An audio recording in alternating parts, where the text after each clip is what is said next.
ஒரு சாதாரண நாளில் எழுந்து காலை நடைப்பயிற்சிக்குச் சென்று மீண்டும் வீட்டிற்கு வரமாட்டேன் என்று கற்பனை செய்து பாருங்கள்.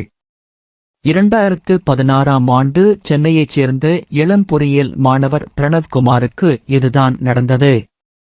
இன்று வரை அவரது மறைவு தர்க்கத்தையும் நீதியையும் மீறும் மர்மமாக உள்ளது. பிரணவ் என்ன ஆனார்? அவர் ஒரு குற்றத்திற்கு பலியானாரா? அல்லது உங்கள் சொந்த விருப்பப்படி காணாமல் போக முடிவு செய்தீர்களா? இந்த வீடியோவில் மிகவும் புதிரான இந்த வழக்கின் விவரங்களையும் இன்னும் பதிலளிக்கப்படாத கேள்விகளையும் ஆராய்வோம். பிரணவ்குமார் யார்? சென்னையில் 22 வயதான பொறியியல் மாணவர் பிரணவ்குமார். அவரது அமைதியான ஆளுமை மற்றும் படிப்பில் அர்ப்பணிப்புடன் அறியப்பட்ட அவர் ஒரு எளிய வழக்கத்தைக் கொண்டிருந்தார். சீக்கிரம் எழுந்து காலை நடைப்பயிற்சி மேற்கொண்டு கல்லூரிக்குச் செல்வது. மே 23, 2016 அன்று பிரணவ் வழக்கம் போல் வீட்டை விட்டு வெளியேறினார். ஆனால் இந்த முறை அவர் திரும்பவில்லை. அன்று காலை 6:30 மணியளவில் பிரணவ் வீட்டை விட்டு வெளியேறினார். அவர் வெள்ளை சட்டை மற்றும் ஜீன்ஸ் அணிந்திருந்தார். அவருடன் செல்போன் மட்டுமே இருந்தது. அவர் அருகில் உள்ள குடியிருப்பு பகுதிக்கு நடந்து செல்வதை நேரில் பார்த்தவர்கள் தெரிவித்தனர். இருப்பினும் காலை 8 மணியளவில் அவரது தொலைபேசி சேதம் அல்லது போராட்டத்தின் அறிகுறிகள் எதுவும் இல்லாமல் அருகிலுள்ள இடத்தில் கைவிடப்பட்டது.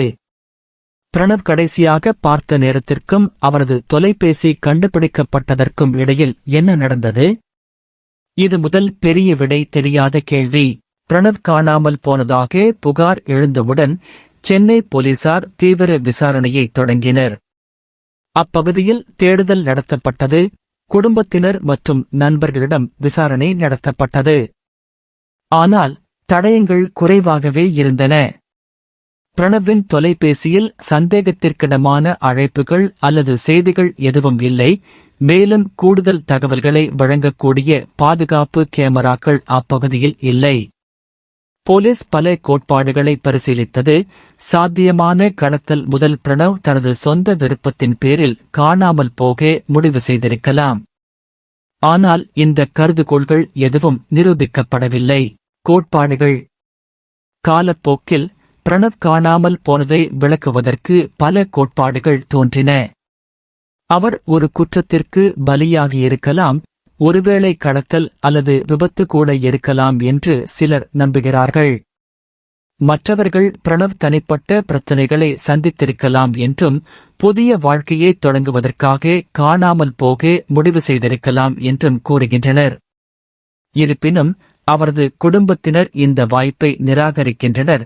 பிரணவ் மிகவும் மகிழ்ச்சியாக இருப்பதாகவும் காணாமல் போக எந்த காரணமும் இல்லை என்றும் கூறினர். உண்மை என்னவென்றால் உறுதியான தடயங்கள் இல்லாமல் அனைத்து கோட்பாடுகளும் ஊகத்துறையில் உள்ளன.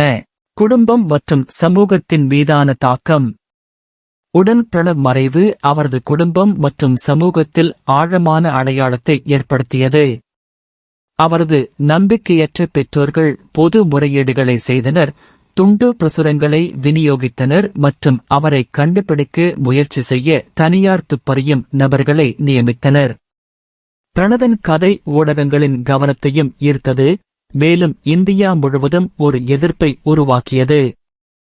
இருப்பினும் முயற்சிகள் இருந்தபோதிலும் குறிப்பிடத்தக்க தடயங்கள் எதுவும் கிடைக்கவில்லை. பிரணவ் குடும்பத்திற்கு தனக்கு என்ன ஆனது என்று தெரியாத வேதனை, இதுவரை ஆறாத காயம் மற்றும் தொடரும் மர்மம். பிரணவ்குமார் மறைந்து பல ஆண்டுகள் கடந்துவிட்டன, ஆனால் மர்மம் இன்னும் மாறாமல் உள்ளது. பிரணவ் எங்கே? மே 2016 அன்று காலையில் உண்மையில் என்ன நடந்தது? இந்த கேள்விகளுக்கு விடை கிடைக்கவில்லை. மேலும் பிரணவ் வழக்கு சமீபத்திய சென்னை வரலாற்றில் மிகவும் புதிரான காணாமல் போன சம்பவங்களில் ஒன்றாக மாறியுள்ளது.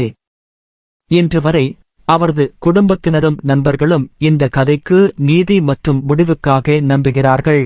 பிரணவ்குமாரின் மறைவு 21ஆம் நூற்றாண்டில் தர்க்கத்தையும் நீதியையும் மீறும் பல மர்மங்கள் இன்னும் உள்ளன என்பதை நமக்கு நினைவூட்டுகிறது.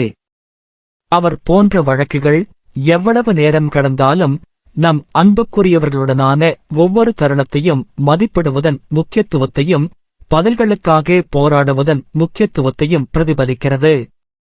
மேலும் பிரணவ் காணாமல் போனது பற்றி உங்களுக்கு ஏதேனும் தகவல் இருந்தால் அல்லது விசாரணைக்கு தகுதியான பிற வழக்குகள் உங்களுக்கு தெரிந்தால் கீழே கருத்து தெரிவிக்கவும். மேலும் இந்த வீடியோ உங்களுக்கு பிடித்திருந்தால் சேனலை சப்ஸ்கிரைப் செய்து இந்த கதையை பகிர மறக்காதீர்கள்.